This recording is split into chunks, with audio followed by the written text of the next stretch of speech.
Hai, Assalamualaikum warahmatullahi wabarakatuh. Bagaimana kabar kalian hari ini? Ustazah harapkan kalian semuanya dalam keadaan sehat walafiat.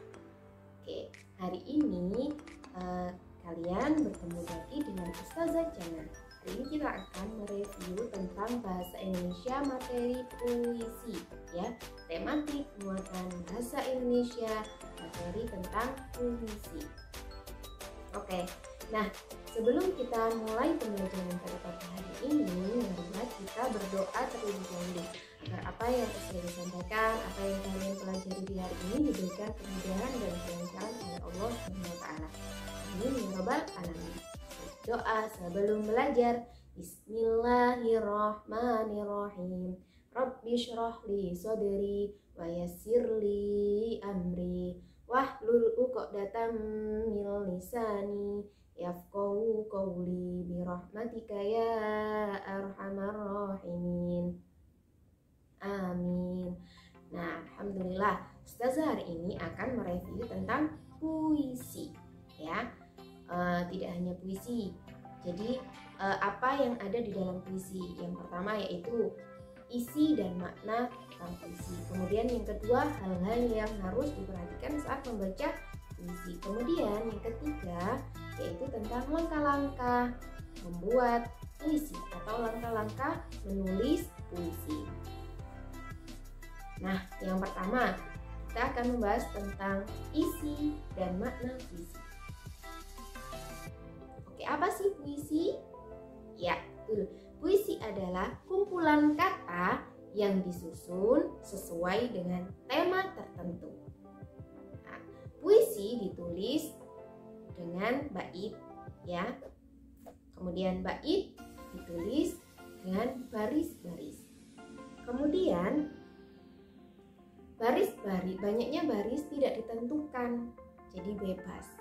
Kemudian puisi itu ditulis menggunakan bahasa yang indah. Nah, itu tentang puisi. Nah, contohnya, perhatikan contoh berikut ini. Nah, contoh yang pertama yaitu tentang Mas Koki. Oke, perhatikan ya cara membacanya.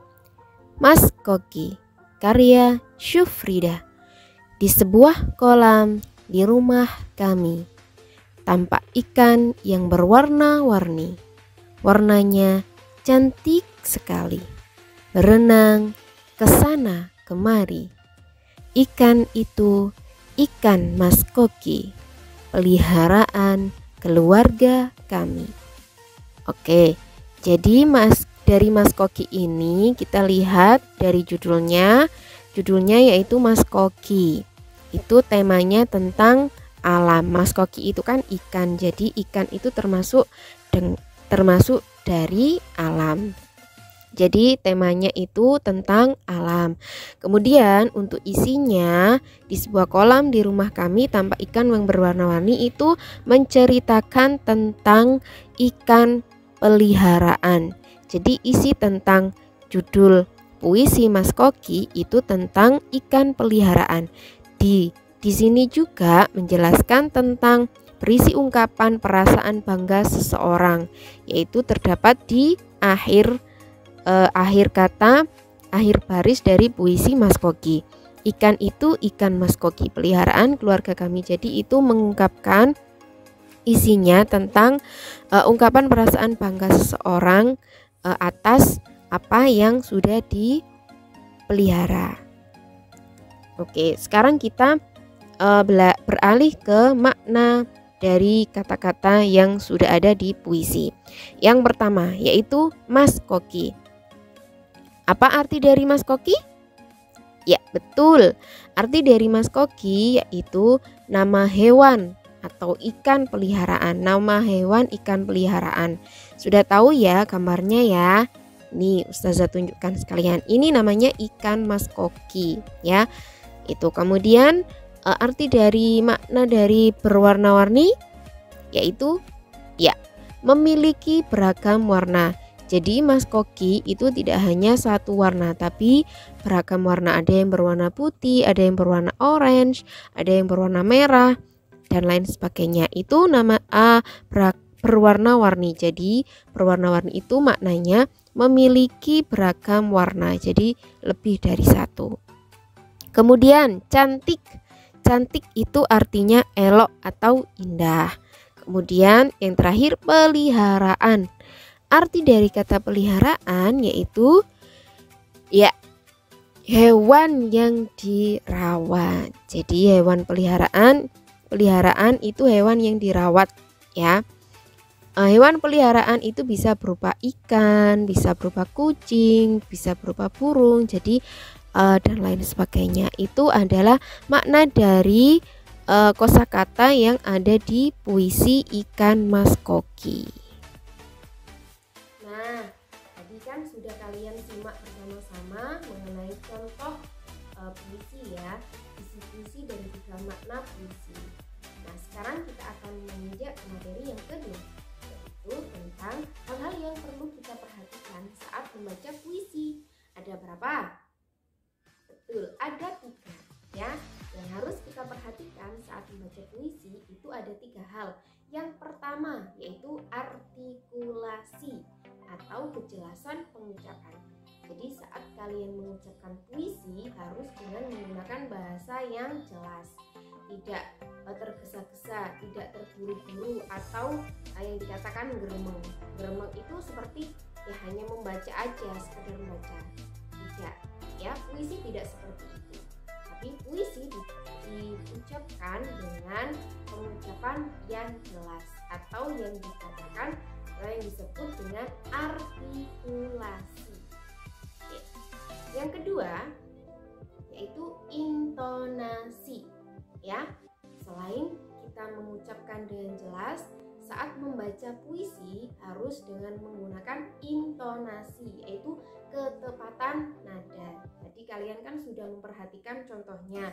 Jadi di situ ada tandanya itu ada nadanya ya. Jadi tidak seperti membaca biasa, tapi ada sedikit intonasinya, ketepatan nadanya. Itu yang kedua. Oke, yang pertama artikulasi atau kejelasan pengucapan. Yang kedua intonasi atau ketepatan nada. Yang ketiga yaitu ekspresi atau raut muka kalian. Jadi ketika membaca, ketika isinya itu menceritakan tentang kegembiraan, jadi ekspresi kalian itu juga harus mencerminkan kebahagiaan atau juga bisa menggunakan gerakan ya. Nah, itu. Kemudian itu ada 3 hal yang harus kalian perhatikan. Gerakan-gerakan itu juga termasuk ekspresi seperti Mas Koki ya, di sebuah kolam, di rumah kalian. Itu juga bagian dari ekspresi raut muka saat membaca itu ya. Oke, ada 3 hal ya. Kita ulangi lagi. Yang pertama artikulasi, kemudian kedua intonasi, yang ketiga ekspresi. Nah, kita sekarang sudah membahas tentang isi dan makna puisi. Kemudian yang kedua tadi sudah hal-hal yang berkaitan, hal-hal yang harus kita perhatikan saat membaca puisi. Yang terakhir yaitu tentang langkah-langkah menulis puisi. Langkah-langkah menulis puisi ini ada 3 langkah ya. Jadi yang harus kalian lakukan saat akan menulis puisi, yang pertama kalian harus menentukan tema ya. Kalian harus menentukan tema terlebih dahulu. Kemudian yang kedua yaitu menuliskan kata-kata indah sesuai dengan tema yang sudah kalian tentukan. Yang ketiga, menyusun kata-kata indah tersebut dalam beberapa baris puisi. Contohnya seperti contoh berikut ini. Oke, yang pertama yaitu langkah-langkah yang untuk menulis puisi. Yang pertama adalah menentukan tema. Nah, kita menentukan temanya yaitu tema tentang alam. Pernahkah kamu berwisata alam? Bagaimana pemandangan lingkungan di sana? Ayo tuliskan pemandangan alam tersebut ke dalam puisi singkat. Nah, di sini contohnya yaitu indahnya sawah yang hijau. Ya. Contohnya. Yang pertama, kalian sudah menentukan tema, yaitu temanya tentang alam. Yang kedua, temanya meskipun tentang alam tapi kita mengambil yang tentang sawah yang hijau. Kemudian kita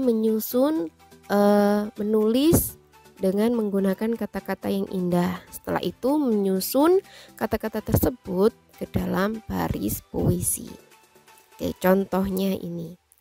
Indahnya sawah yang hijau terlihat luas membentang. Sawah indah yang menghijau.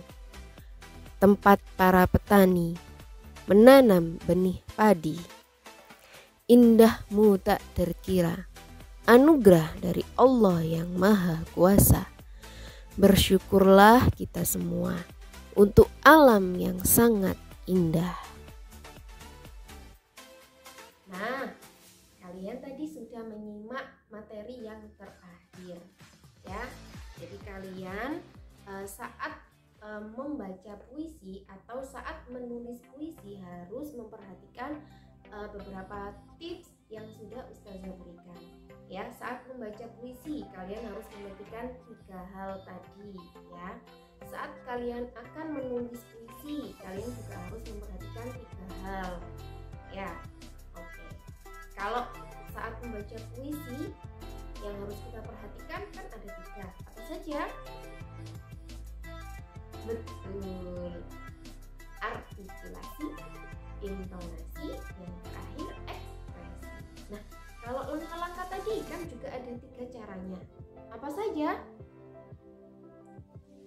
Sip, Masya Allah, hebat-hebat sekali anak-anak kelas 2 ini. Yang pertama yaitu menentukan tema. Ya, betul. Yang kedua, menuliskan kata-kata yang indah. Kemudian yang ketiga, menyusun kata-kata tersebut dalam baris puisi. Oke, Ustazah harapkan materi yang Ustazah sampaikan di hari ini dapat bermanfaat untuk kalian semuanya. Ya, diperhatikan, dipelajari lagi. Untuk membaca puisinya harus berulang-ulang atau diulang-ulang agar tidak terkesan membaca atau mengeja.